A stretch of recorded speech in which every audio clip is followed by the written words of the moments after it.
Mga kwento ni Thelmo.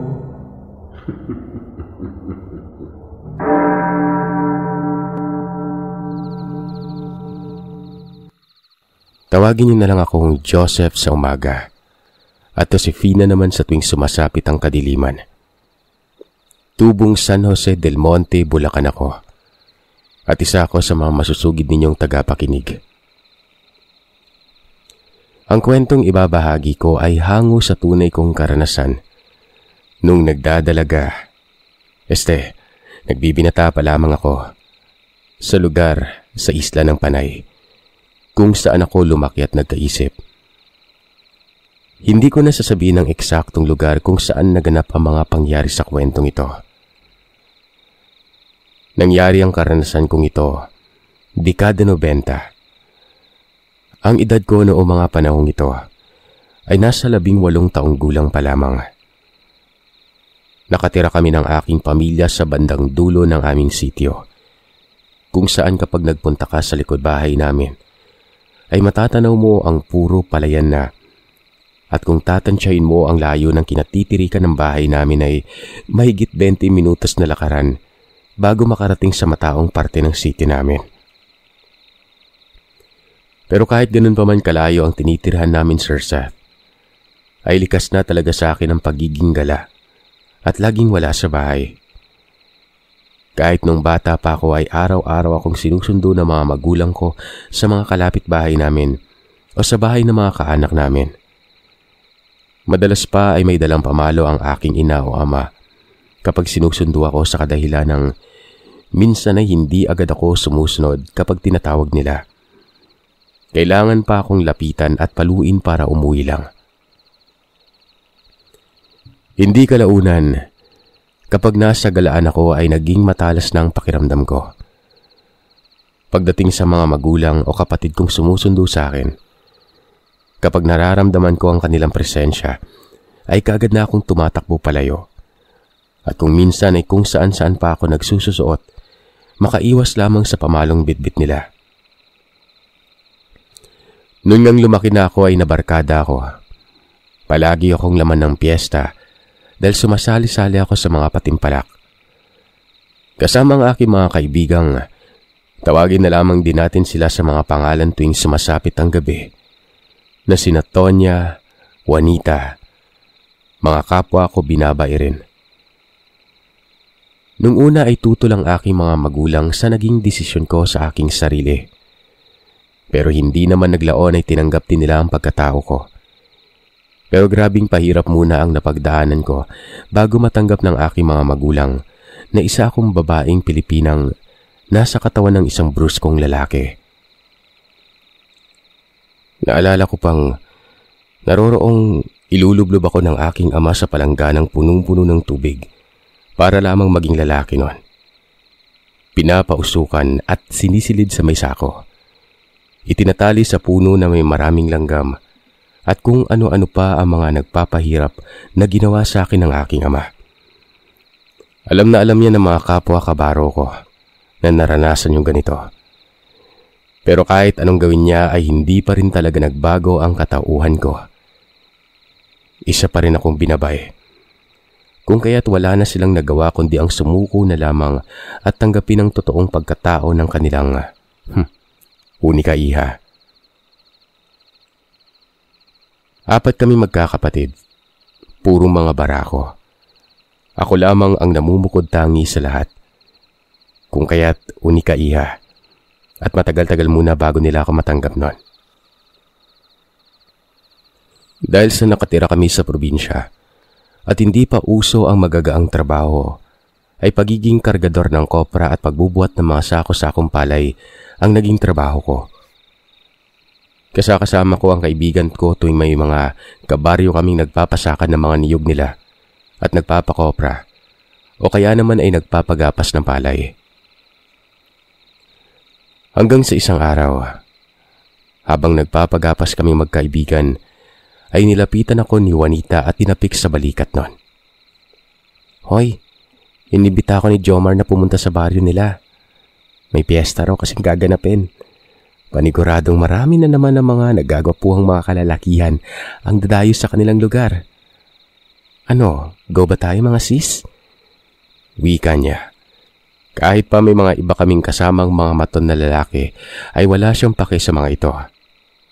Kahit napapatingin sa amin ng mga kasamahan namin, ay sige pa rin ang kambyo sa pagsasalita ng kung ano-ano ni Juanita. Loka ka? Di ba malayo yung baryong yon mula dito sa atin? Tanong naman ni Tonya nang makalapit na siya. O ano naman, isang beses lang sa isang taon magkakaroon ng piyesta, no? Tsaka bukod sa maraming pagkain, tiyak mabubusog pa yung mga mata natin sa mga naggagwapuhang mga dayuhang binata. Aayaw pa ba kayo? Saad ni Juanita habang iniirap-irapan si Tonya. Nga naman, tsaka mas masaya, makakapunta na tayo sa ibang baryo. Nakakasawa na kasi yung mga baryong pinupunta natin palagi kapag may pestahang ginaganap eh. Sang-ayon ko nun. Ay naku, kayong bahala. Basta kung saan kayo pupunta, sasama ako. Basta siguraduhin niyo lang na pagdating natin sa baryong pupuntahan, may mag-aalok sa atin ng pagkain. Anya naman ni Tonya. At umaksyon pa itong kunwari ay naghahawi ng mahabang buhok kahit na nakapanlalaking gupit naman siya.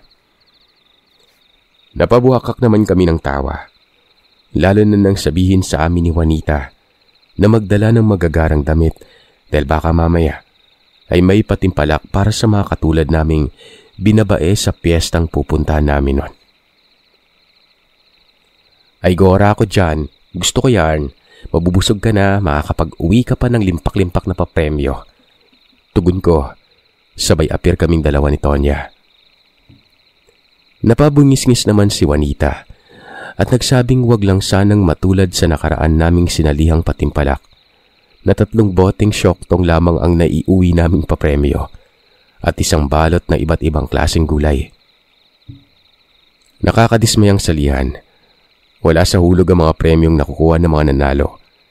Sayang lamang ng pagod. Oo nga naman, ang akala yata nila mga lasinggero tayo. Mukha lang tayong mga maton, no, pero hindi tayo mga lasinggero. Sigundang saad ni Tonya. Oy, mga binabae. Bilisan nyo na nga yung ginagawa nyo para matapos na tayo. At hindi na babalik pa sa kinabukasan. Puro kayo chismisan. Bulalas na wika ng isa sa mga nakakatanda naming kasama sa palayan. Che, makikichismis ka lang rin naman sa amin, Aling Berta. Kunyari ka pang pasasaway-saway dyan. Sagot ni Juanita sa matanda. Abay, ikaw talaga, Juanito. Sasagot-sagot ka pa dyan. Di ka na nga lang nagmadaling magtrabaho dyan. Pinanlalakihan ng mga matang wika ni Aling Berta at tinawag sa pangalang lalaki ang kaibigan kong si Juanita. Tumili naman si Juanita at nagsabing wag na wag umanong mababanggit ni Aling Berta ang pangalan niyang Juanito dahil nakakapangilabot pakinggan. Ewan nga raw ba sa kanyang mga magulang kung bakit sa dinami-rami ng pwedeng ipapangalan sa kanya. Panahon pa ni Kopong-Kopong ang naisip ng mga itong ipangalan. Umaakto pa siyang tumitirik-tirik ang mga mata na animoy sinapian o kaya naman ay nadengge nun. Natawa na lamang kami sa ginagawa ng kaibigan namin, maging ang matanda at ang iba pa namin mga kasamahan sa trabaho. Natawa na rin dahil sa pagiging kwela ng kaibigan ko na yon. Bilis-bilisan nyo na. Mamaya nyo na ipagpatuloy yung pag-uusap para matapos na tayo kaagad. Utos ng isa pang matanda nun. Kaagad na nga kaming nagmadaling magtrabaho. Noong kinahapunan na ay nilagay na namin sa sako ang mga palay at bubuhatin na namin yan papunta sa bahay ng may-ari. Hoy, mga babae, tulungan nyo nga ako dito. Tawag ko. At nagpatulong na sa kanilang buhatin ang isang sako ng palay para mailagay sa balikat ko. Nagsipaglapitan naman ang dalawa at pinagtulungan na nga nilang buhatin ang isang sakong palay at nilagay sa balikat ko nun. Nang mapasan ko na ito, naglakad na ako sa isang makipot at makitid na daan papunta sa may baryo, kung saan nakatira ang may-ari ng palayang pinagtatrabahuan namin nun. Ganon din ang ginawa ng mga kaibigan ko. At sunod-sunod na nga kaming naglakad nang may pasan-pasang tig-iisang sako ng palay. Kinahapunan matapos ng trabaho namin, ay tumambay kaagad kami sa tapat ng isang tindahan sa sentro ng sitio, kung saan marami at madalas mabili ang mga kasityo namin. Sa tindahan nila Aling Mercy. Oh, mga bakla, yung sinasabi ko sa inyo kanina ha. Sure na tayo. Sambit ni Juanita habang kumakain ng chichirya at nakadikwatro pa. O nga, huwag ka mag-alala. Sasama kami sa baryong sinasabi mo mga piyesta. Habang abala kami sa pag-uusap tungkol sa pupuntang baryo na yon, ay umagaw sa atensyon ko ang pinag-uusapan ng mga binatilyong bumibili ng merienda. Narinig kong nag-uusap sila tungkol sa nilalang na humahabol umano sa kanila noong nakaraang gabi. Sinabi pa ng isang binatilyong hindi niya lubos akalaing sa tanang buhay niya ay makakakita siya ng isang nakakapanghilakbot na nilalang. Sinabi pa ng isang binatilyong sigurado siyang aswang ang humabol sa kanya. Hindi siya maaaring magkamali dahil minsan na umano siyang nakarinig ng huni ng wakwak noong kasama niya ang kanyang pamilya. At ang sabi ng kanyang ama ay isa umano yung aswang. Kaya hindi talaga siya maaaring magkamali nun. Sigurado ka ba talagang aswangin, boy? Nakakatakot kasi. Parang ayoko nang maligaw pa sa lugar na yon. Wika ng isa sa mga ito. Tumango ang binatilyong nagsabing aswang nga ang humahabol sa kanila. Natahimik naman sila at para bang may malalim na iniisip nun. Hoy sis, kanina ka pa namin kinakausap. Ayos ka lang ba? Mukhang napakalalim ng iniisip mo. Pukaw sa akin ng kaibigan kong si Tonya. Sabay tapik ng braso ko. Ano kasi, pinakikinggan ko lang yung usapan ng mga binatilyong yon. Tugon ko sa mga kaibigan ko. Napakunot noon naman si Juanita at nilingon ang mga binatilyong nagmimerienda. Napamaang rin siya at napatakip sa bibig nang marinig niya ang pinag-uusapan ng mga ito. Hindi nga. Totoo talagang may aswang? Bulalas niya pang tanong at hindi makapaniwala sa mga pinag-uusapan ng mga binatilyo. Nang mga sandaling yon, imbis na pag-uusapan namin ang tungkol sa pupuntang baryo, nanahimik na lamang kami at nakinig sa usapan. Lumipas ang ilang oras ay inabot na ako ng dilim sa pakikipag-usap sa mga kaibigan ko. Nung maglakad na nga ako pauwi sa bahay namin, pakiramdam ko ay may kung anong nakasunod sa akin nun, na hindi ko mawari kung sino o ano ba yon. Sa kadahilanang sa tuwing titigil ako sa paglalakad at titingnan kung ano o sino ang sumusunod, ay wala naman akong nakikita. Hanggang sa maya-maya pa, pagkalingon ko ay may natanaw akong lalaki, ang mabilis na naglakad papalapit sa akin. Nakikita ko siyang klarong-klaro dahil sa maliwanag na buwan. Kakaiba ang tinginang ipinukol ng lalaki nun. Para ba itong galit na galit habang naglalakad papalapit, na para bang anumang sandali ay hindi ito magdadalawang isip na umbagan ako. Bigla akong nakaramdam ng takot na baka mamaya ay may gawing hindi maganda sa akin ng lalaki, kaya naman wala akong pagdadalawang isip na nagmadali ng tumakbo pa uwi sa bahay nang walang lingon-lingon. Habang tumatakbo, nag-iba na ang klima ng simoy ng hangin tumatama sa balat ko. Naging maalinsangan yon at may nalanghap akong napakabahong amoy mula sa kung saan.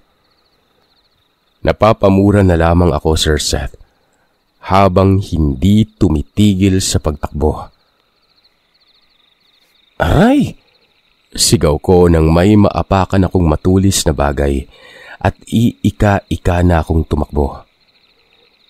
Hindi ko na tiningnan pa kung ano ang naapakan kong bagay na yon.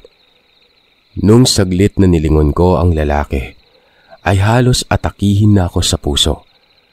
Nang napansin kong namumula na ang mga mata ng lalaking yon, At kahit naglalakad lamang siya, ay nasusundan niya pa rin akong tumatakbo.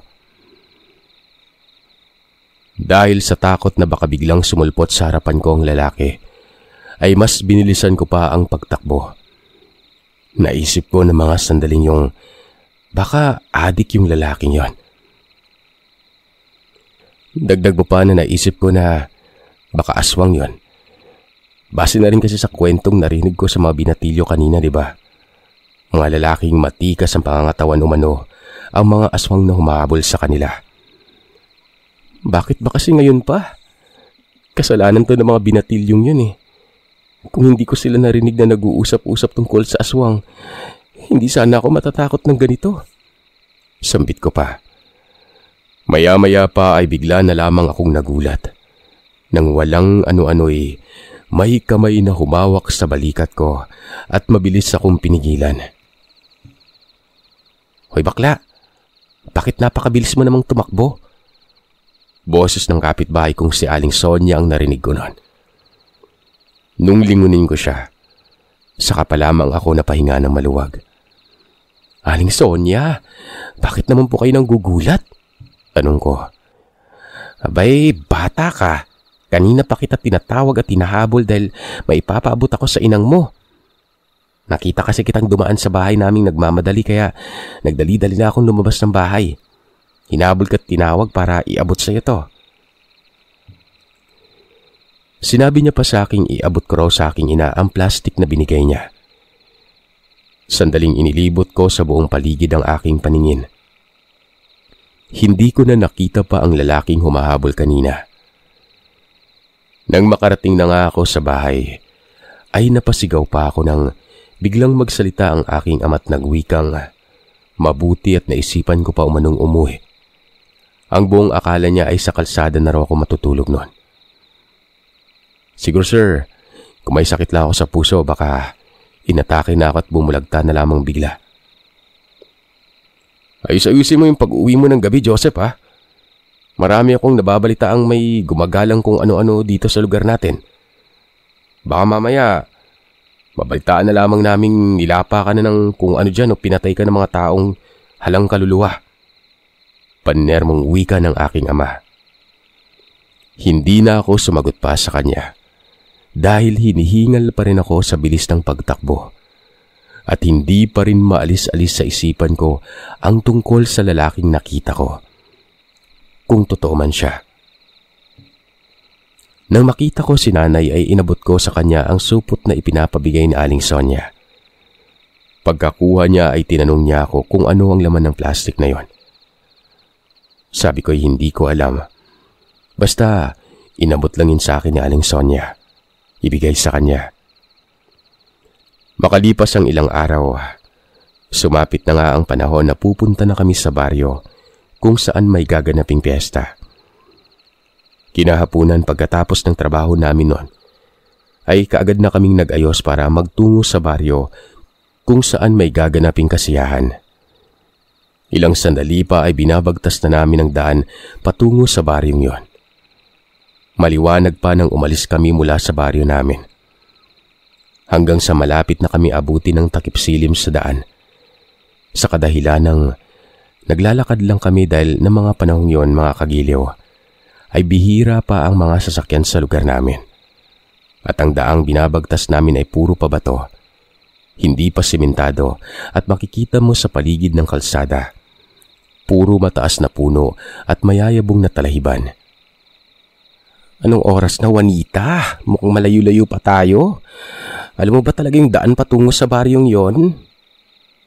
Reklamong tanong ni Tonya. Nakaramdam na ito ng pagod. O nga, mukhang wala na ring kabayan dito sa dinadaanan natin ha. Tugon ko at luminga-linga sa paligid namin. Nakakatakot naman dito, baka may bigla na lang sumulpot. Wika naman ni Tonya sa pang-aasar na boses noon. May alam akong shortcut. Nadaanan ko na yun nung huling punta ko sa baryong yun eh. Tara, doon tayo dumaan. Suwestyon pa ni Juanita at nanguna na sa paglalakad kung kaya agad naman kaming sumunod sa kanya. Sigurado ka ba sa binabagtas natin? Tanong ko pa dahil mukhang naliligaw na kami nun. Oo naman, ako pa ba? Nagtawanan kami habang naglalakad dahil sa dinaan na lamang namin sa may biruan. Ang pagod na nararamdaman sa paglalakad. Dahil mahigit kalahating oras na naming binabaybay ang sinasabing shortcut ni Juanita. Grabe, napakalapit talaga nitong shortcut na dinadaanan natin. Pabirong wika pa ng kaibigan ko at napapailing na lamang na natatawa. Sinabihan naman kami ni Juanita na wag nang magreklamo pa at sumunod na lamang. Maglakad na lamang umano kami dahil darating rin naman umano kami sa pupuntahan. Ilang minuto pang paglalakad ang ginawa namin noon. Hindi kalayuan ay nakita na namin ang isang baryong puno ng ilaw sa paligid, kung kaya nagtatatakbo na kami palapit sa baryong yon at hindi maitago ang sayang nararamdaman. Ay sa wakas nakarating na rin tayo. Masayang wika ni Tonya at hindi mabura-bura sa mga labi ang ngiti. Pero Sir Seth, nang malapit na kaming makapasok sa loob ng baryo, napansin naming napakatahimik ng lugar. Tila ba walang kahit anong kasiyahang ginaganap? Tama ba talaga itong pinupuntahan natin? Tanong ko sa mga kaibigan ko nang may halong pagtataka. Di ko alam, parang may mali yata. Tugon ni Tonya at napawi ang mga ngiti sa labi nun. Hindi inaalis ang tingin sa mga taong nakatambay sa gilid ng daan. Maging si Juanita ay hindi na rin sigurado sa baryong napuntahan namin. Nagdahan-dahan lamang kami sa paglalakad habang iniisip ni Juanita kung tama nga ba ang baryong napasukan namin nun. Agad namang nagtinginan sa amin ang mga taong nadadaanan namin habang naglalakad kami papasok sa baryo. Na parang ngayon lang sila nakakita ng dayo. Kinikilabutan ako. Lumabas na lang kaya tayo, baka mali talaga yung baryong napasukan natin. Suwestyon ni Tonya sa amin. Sumang-ayon naman ako at sinabing baka naligaw na kami ng napuntahan. Napansin kong liblib na kasi yun at parang wala nang kasunod pang baryo, sityo o purok man. Kakaiba rin ang mga kinikilos ng mga taong naninirahan doon dahil para silang mga asong sumisinghap-singhap sa kawalan. Panay ang paggalaw ng bibig na aakalain mong asong ngumunguya-nguya. Huy, lumabas na tayo. Hindi na talaga ako komportable. Rinig kong muling sabi ng kaibigan namin. Maya-maya pa ay agad kaming napahinto nang biglang may matandang babae ang sumalubong sa amin at hinarangan kami nito sa daan. Pagkalapit pa lamang sa amin ng matanda, halos sabay-sabay kaming napatakip ng ilong dahil sa napakabahong amoy na umaalingasaw na nanggagaling sa mismong matandang yon. At para bang isang buwan o higit pang hindi ito naliligo. Anong ginagawa niyo dito? Hindi kayo dapat nagpunta dito. Hala, lumabas na kayo at magsipag-uwian na kayo sa kung saang lugar kayo nakatira. Wika ng matanda habang tinutulak-tulak kami nito palabas ng baryo nila. Nagtataka naman kaming nagkatingin ng magkaibigan dahil sa hindi namin inaasahan ang ginawa ng matandang yon. Ano po kasi? Hindi ko na naituloy pa ang sasabihin dahil hindi na ako pinahintulutan pa ng matandang magsalita. Sunod-sunod niyang sinabi sa aming lumabas na kami ng baryo bago may mangyaring hindi maganda sa amin nun. Kung ayaw naming mapahamak, ay magmadali na kaming lumabas ng baryo. Bahagya pa naming sinipat ang looban ng baryo at natanaw naming wala talaga yung kabuhay-buhay. Dinahig pa ang sementeryo sa sobrang tahimik. Umalis na kayo kung ayaw niyo mapahamak. Pagpupumilit na sabi sa amin ng matanda. Nakita kong matalim nang nakatitig sa amin ang mga taong naroroon sa baryo. At para bang ang laki ng kasalanan namin sa kanila. Teka lang po, Manang. Ano po bang problema makikipiesta lang naman ho kami. Awat ni Juanita sa matanda. Nang mga oras na yon ay nakakaramdam na ako ng kilabot at kaba. Dahil sa kitang-kita ko kung paanong tumitig sa amin ang mga tao na parang nakakita sila ng makakain nun. Sinigawan na kami ng matanda. Sinabihang umalis na't makinig sa sinasabi niya.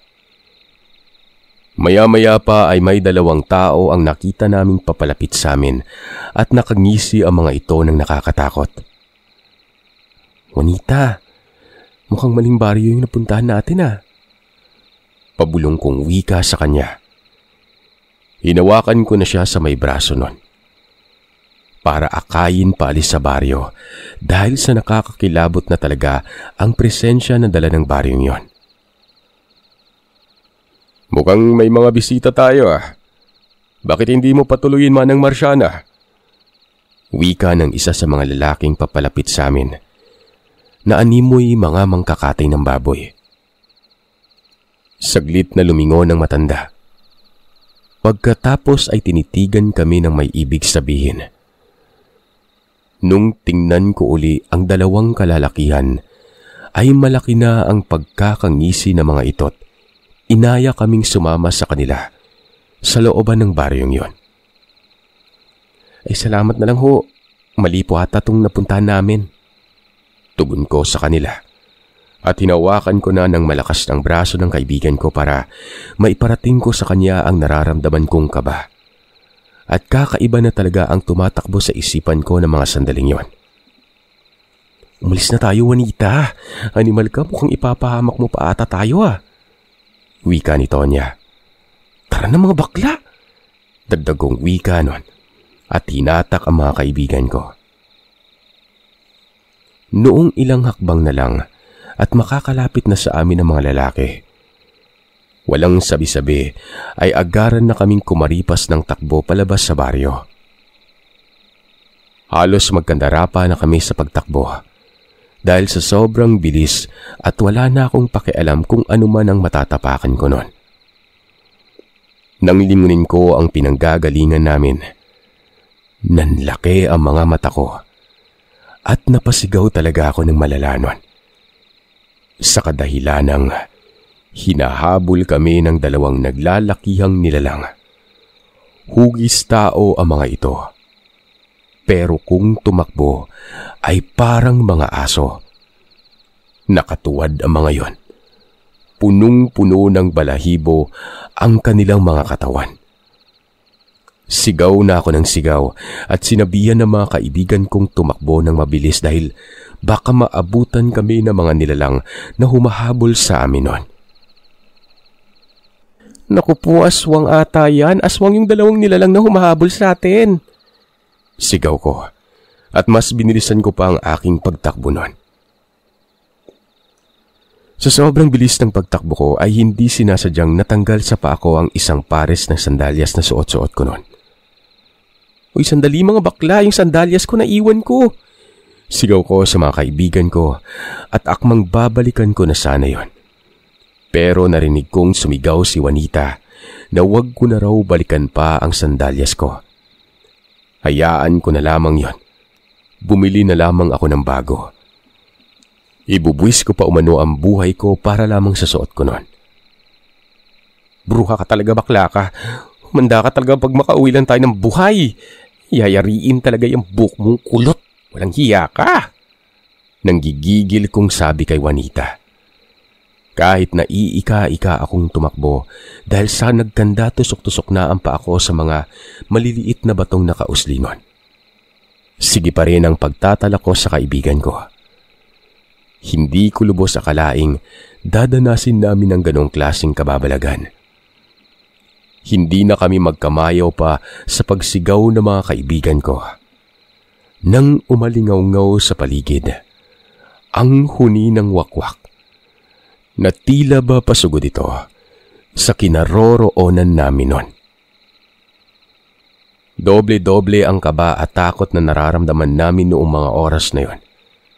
Dahil sa takot na yon ay doon ko napagtantong mabilis pala akong tumakbo kahit na binabay ako. Pakiramdam ko rin ay biglang nawala ang pagkabakla ko at bigla akong naging isang maton. Maya-maya pa, ganoon na lamang ang pagkagulat ko nang biglang may humablot sa balikat ko at walang ano-ano'y agaran akong dinumog at nagpanggulong-gulong kami. Halos malagutan na ako ng hininga dahil sa pagkabigla nun. Lalo na noong maramdaman kong pinagkakalmot na ako ng aswang at parang may sariling buhay ang mga namumuhaghag nitong buhok na siyang dahan-dahang pumupulupot sa leeg ko. Napaigik na lamang ako nang maramdaman ko ang sakit ng pagkalmot niya. Noong makakuha ako ng buwelo, sumigaw ako at humingi ng tulong sa mga kaibigan ko. Mabuti na lamang at narinig ni Juanita ang pagsisisigaw ko nun. Kung kaya't narinig kong hinahamon niya ang aswang. At nang tingnan ko ang kaibigan ko, ay pinaghahagisan niya yon ng bato. Mabilis namang huminto sa ginagawa ang nilalang. Umatungal yun ng nakakatakot. Hayop ka! Layuan mo yung kaibigan ko! Kung hindi, lalamukusin kitang animal ka! Sigaw ng kaibigan ko at pinagbabato ang nilalang na yon. Maging ang sandalyas nitong suot-suot ay hinubad nito at ibinato sa aswang. Nang mabitiwan naman ako ng aswang, ay bahagya yung umatras at mabilis na akong nilapitan ni Juanita. Hinatak palayo sa nilalang at muli ay kumaripas na naman kaming tumakbo. Hindi binibitawan ni Juanita ang kamay ko at sabay na kaming dalawang nagtatatakbo nun. Makaraan lamang ang ilang minuto. Napahinto ako sa pagtakbo, maging si Juanita. Nang marinig namin ang boses ni Tonya na humihingi ng tulong. Bahagya pa namin siyang hinanap dahil bigla na lamang siyang nawala. Sumisigaw ako at tinatawag ang kanyang pangalan. Nag-aalala na ako ng mga sandaling yon dahil baka kung ano ang nangyari sa kaibigan namin. Naisip ko pa nga ng mga sandaling yon na baka nilapanin ng aswang si Tonya. Uy bakla, nasan ka na? Sigaw ni Juanita habang inilibot ang paningin sa buong paligid nun. Hayop kayo, nandito ako. Tugon ni Tonya. Nasaan ka? Hindi kita makita. Tanong ko naman. Hinanap pa namin siya ng tingin at nang makita namin ang kinaroroonan niya, ay napag-alaman naming nalaglag pala ito sa butas. Dahil sa hindi niya nakita ang dinadaanan niya at medyo madilim na rin ang paligid nun. Tanging liwanag lamang ng buwan ang nagsisilbing ilaw namin sa daan. Tinulungan na namin siyang makaahon sa putikan. At nang marinig na naman naming pahina na ng pahina ang tunog ng wakwak, ay muli na naman kaming nagtatatakbo pero hindi pa man kami nakakalayo. Nadapa na naman si Tonya. Kapalas naman oh! Reklamo niya sa bruskong boses nang maramdaman niyang tila nakatapak siya ng matulis na bagay. Sa pagdaan ng ilang minuto ay galit na ang kaibigan kong yon dahil nasasaktan na siya sa kakatakbo ng walang sapin sa paa. Sinabi ko sa kanilang bilisan na lamang nilang tumakbo dahil nandyan na ang mga aswang na humahabol sa amin. Saka na sila magtatatala kapag nasa bahay na. Nung muli kong nilingon ang pinanggalingan namin, ay natanaw ko mula sa hindi kalayuan ang imahe ng nilalang na kanina pang humahabol sa amin. Lintik na aswang to, sigaw ni Tonya habang patuloy pa rin sa pagtakbo. Hindi kalaunan ay hingal na kami nang makarating sa mga kabayan. Halos lumawit na ang dila namin sa kakatakbo. Saglit kaming huminto at tiningnan ang pinanggalingan namin. Napahawak kamay kami sa isa't isa. at nanlaki ang mga matang napatingin sa dalawang pusang hindi pang karaniwan ang laking huminto sa hindi kalayuan at nakatitig sa amin ng hindi maganda. Sa maniwala man kayo't sa hindi makakagiliw, kitang-kita naming magkakaibigan ang dalawang pusang tila ba mga taong nakatuwad ang wangis. Pulang-pula ang mga nagbabagang mga mata. Tuloy-tuloy sa pagtulo ang malalapot nilang laway. Mula sa nakabuka nilang bibig na nakalabas ang matutulis na pangil. Ano nang gagawin natin? Tanong ni Tonya. Baliw ka ba? Ngayon ka pa nagtanong ng ganyan kung kailan na nandito na tayo sa maraming kabahayan. Malamang ano pang gagawin, edi tumakbo. O kaya naman mangatok tayo para makahingi ng tulong. Tugon ni Juanita at magyapang binatukan sa ulo si Tonya. Nung makita naming akmang susugod na sa amin ang nilalang, ay nagsusumigaw na kami at tumatakbo habang nangangatok sa mga kabayang nadadaanan. Maya-maya ay naglabasan na ang mga tao sa bahay na kinakatok namin nun at agaran kaming sinalubong at inusisa kung ano ang nangyari. Sinabi naman namin sa kanila ang dahilan. Napalatak na lamang ang isa sa matandang nakikiusisa at nagwikang, mukhang naligaw umano kami sa baryo ng mga aswang. Dahil hindi raw sa baryong yon ang kapiestahang ginaganap, sapagkat nasa karatig lugar pa.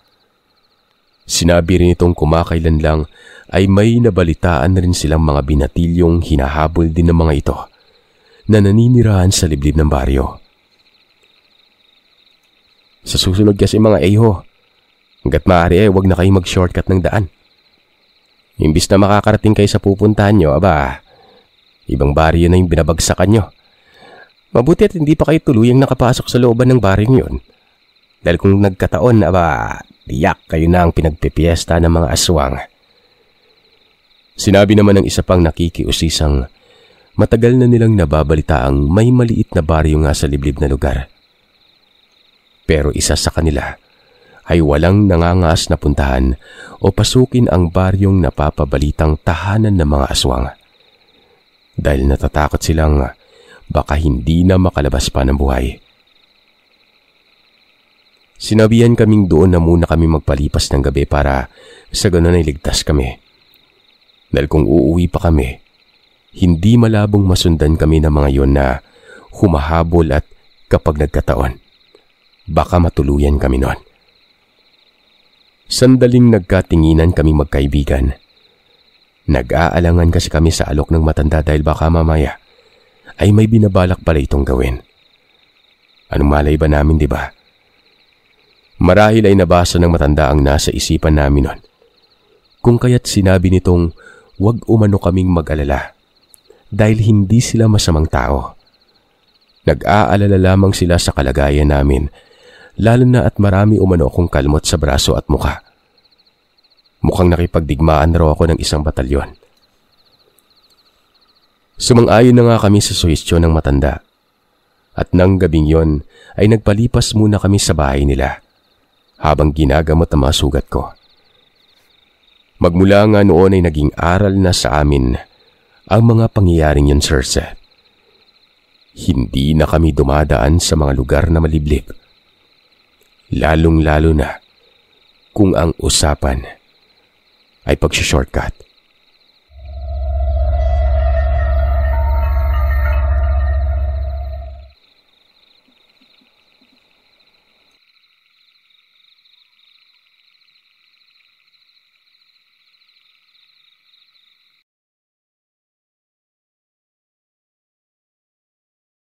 Maraming salamat mga kagiliw sa pakikinig. Mandako naman tayo sa shoutout request.